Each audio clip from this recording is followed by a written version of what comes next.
Hi, Paul. Can you hear me okay? Yep. Great. Let's get started with our first question from Farbad. Hey PG, this is a little bit more of an off-the-cuff question, but every game I seem to have fans from Brazil keep telling me about how big a fan of you are. They are of you. Is that something you saw when you were playing in the Olympics, or what can you say about your international fans that seem to keep wanting more and are so positive about you? I love all my fans. I appreciate the international love. It was definitely a lot of love when we were over in Brazil. The amount of support um, just for the whole Olympic game, the fact they just welcomed everybody there. One of my most favorite person and teammate that I have is Leandro and the great Ronaldo, who are, obviously, two of the best in their respective sports. So I got a lot of love in Brazil, and I appreciate their love. Thank you. Next, we'll go to Tomer. Hey, Paul. Congrats on the win. You had that big dunk in the first quarter, cocked it back a bit, and the bench exploded reacting to that dunk. I'm just curious, what's the chemistry been like? And Marcus talked about you guys getting together before the season and just sort of keeping the past in the past. I wonder if you could tell me about that as well. Yeah, it's New Year. We moved on. For some reason, a lot of people haven't, but we moved on. Only thing we can do is prepare for what's ahead of us, and we've done an unbelievable job of doing that. But the chemistry is amazing. This team it's a real bond, man. It's fun. But this team is locked in. We're together. It's one of the best locker rooms I've been around and been in. It's just hopefully you guys see it, just how well we're meshing, and we're gonna continue to build off that. We like where we're at and like where we're headed, and we want to see this thing play all the way through. Thank you. Thank you. Next question, Rachel Nichols. Hey, Paul. What's up, Rach? Hello. Congrats. Thank you. Cut out on me.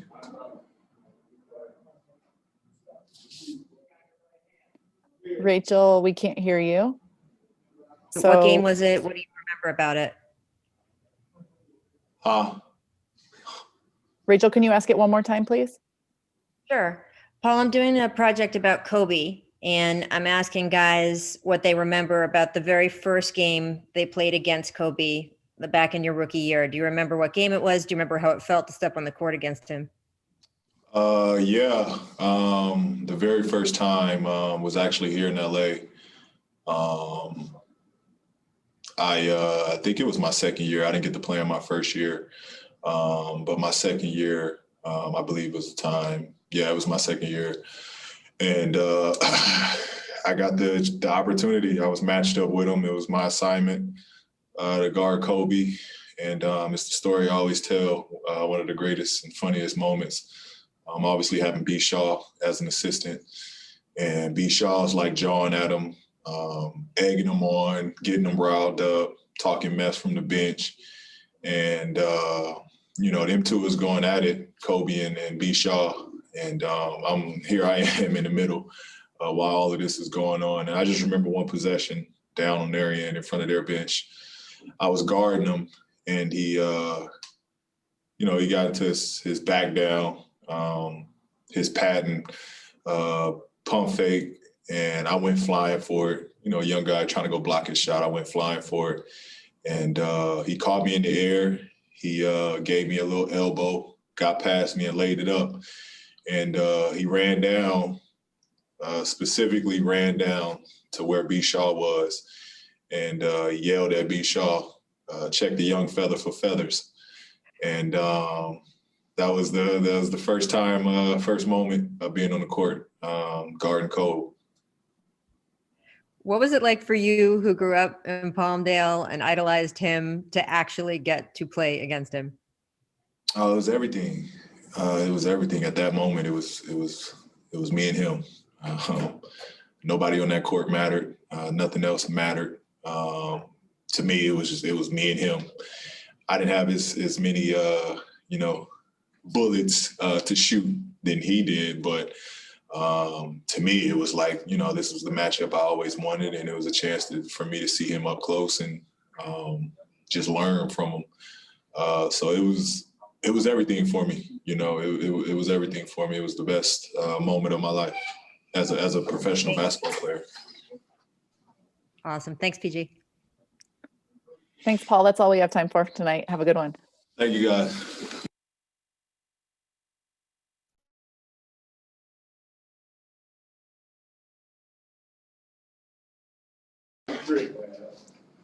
Hey, Kawhi. Can you hear me okay? Yeah, great. Fantastic. We'll jump right in with our first question from Law Murray.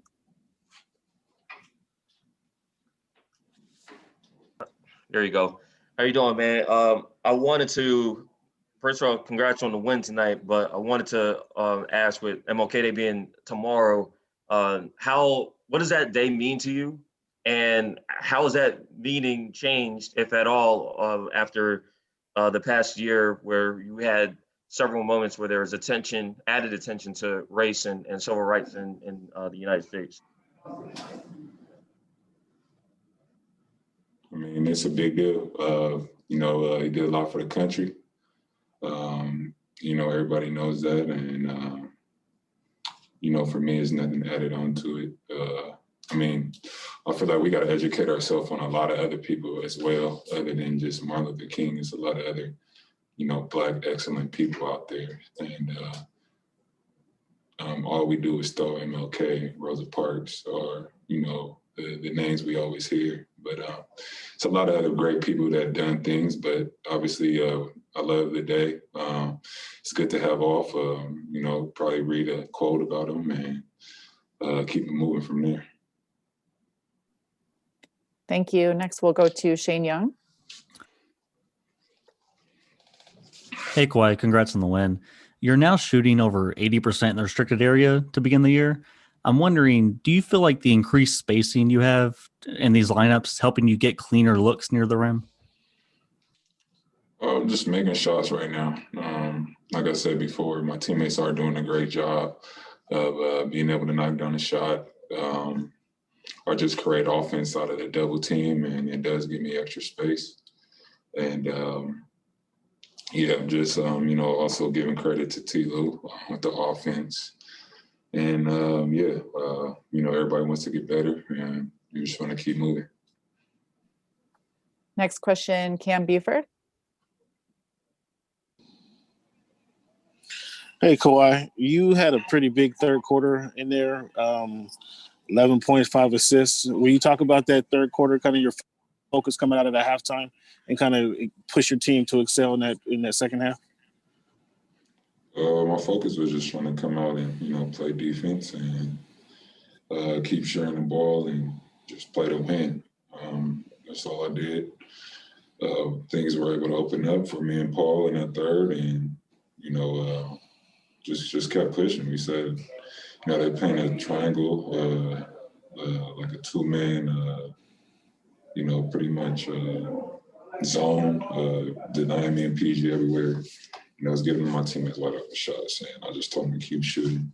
That was my focus, just trying to get them the balls in their areas and draw attention so they could knock down shots. Additionally, you guys had a season-high 52 rebounds. Do you notice that when you're in the game? You guys started off in the first quarter real big, but did you notice that kind of trend throughout the game or as you're in the game? It's big for us on the defensive end. If you get a rebound, that's a stop for us, and we're going down on the offensive end. So, those are things I look at. We don't want to keep giving teams second chance points. Thank you. Thanks. We have time for 2 more. We'll go Andrew Greif. Hey, Kawhi. Marcus and Ty were talking earlier about Ty's and the whole staff's importance of having dialogue, two-way dialogue between the players and coaches on what you guys want to see run, what their input is. Ty said that's really important for him to have that kind of dialogue throughout the season, whatever he's coached. How much of a factor do you feel like that has been into your guys' pretty hot start to this year, 10-4 to start the season? I mean, it helps when guys feel comfortable when they're playing and not just thinking the game the whole time.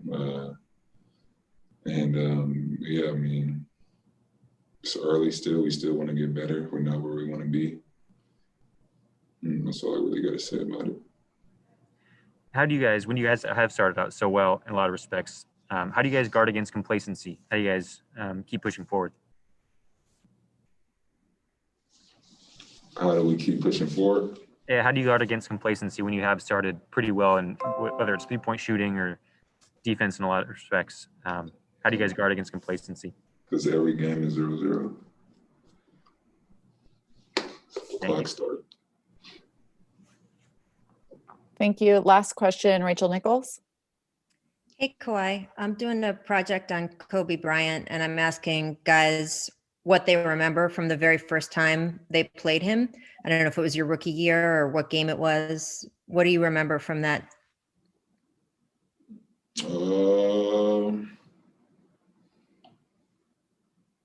Just going in and just, I was on the San Antonio Spurs at the time.